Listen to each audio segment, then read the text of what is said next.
चित्रा सखी समझ गई मैं सामान्य नहीं हूँ, मेरे नेत्रों में किसी की छवि आ जाती है पर चित्त में नहीं आती है। ये कौन है जो मेरे चित्त में बैठ गया? अब मैया में गई यहीं पर डेरा डाल के बैठी है, कब जावेगी यहाँ पे? अब सब सखी कहनी चित्रा चल थोड़ी देर और रुक जाऊं मैं, थोड़ी देर में चलती हूँ। अब उसका चित्त ठाकुर जी में बस गया।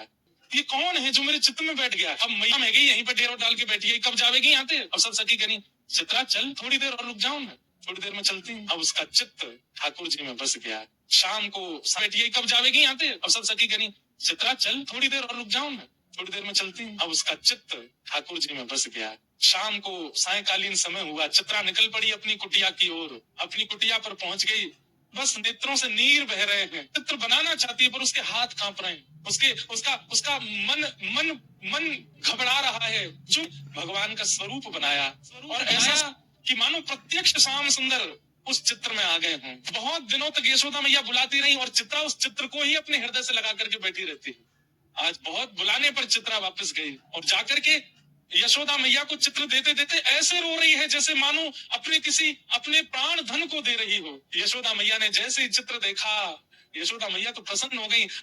ये तो बुला रही हूँ, मैं तो बैठा हूँ मैया का, करना रहो। चित्रा सखी समझ गई।